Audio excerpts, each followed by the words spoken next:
And the magic number today is 390.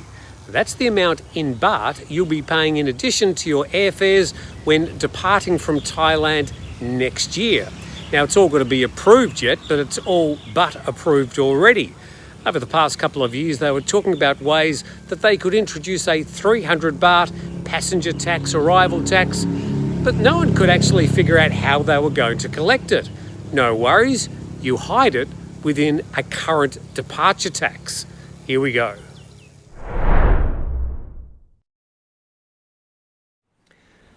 Welcome to TNT. Please subscribe to the channel if you haven't already done so. We've also got to buy me a coffee if you feel so inclined. Now, later on, we're going to look at the history of these arrival and departure taxes in Thailand. And before you start sending notes like, oh, I'm not coming to Thailand anymore, and oh, they're ruining their tourist industry, I'm also going to go through some of the regions around Southeast Asia and what taxes they have. Really, Thailand is quite low in regards to these additional taxes. We'll check that out later. But let's go to the news at hand and to the Bangkok Post.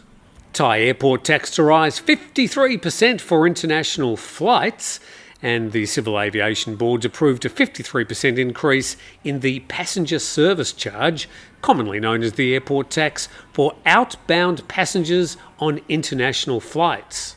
So anybody heading overseas from Thailand, and as far as this article is concerned, that includes Thais as well.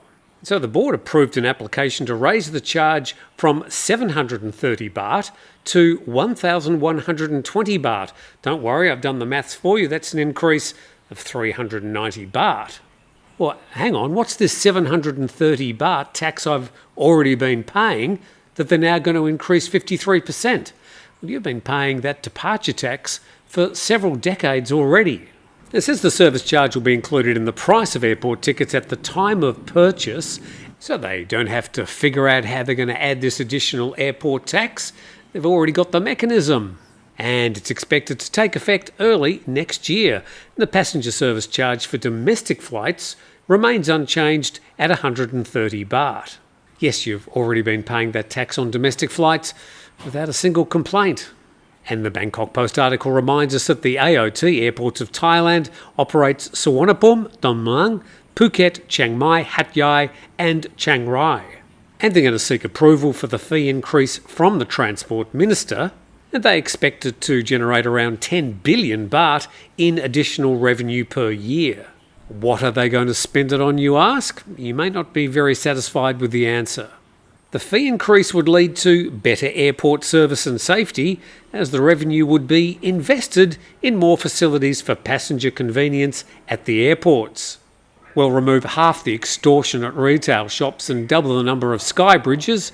That'd be a good start. Let's see if we can find any additional information. This article from Nation Thailand, their headline, AOT to increase passenger service charge to 1,120 baht, effective early next year. And just a few other details. Once approved, the new charge will come into effect approximately 4 months later, meaning passengers departing Thailand in early 2026 will pay an additional 390 baht. So will they, won't they, will there be any exemptions? This all has to be signed off by the Transport Minister, by the Cabinet, and then eventually published in the Royal Gazette.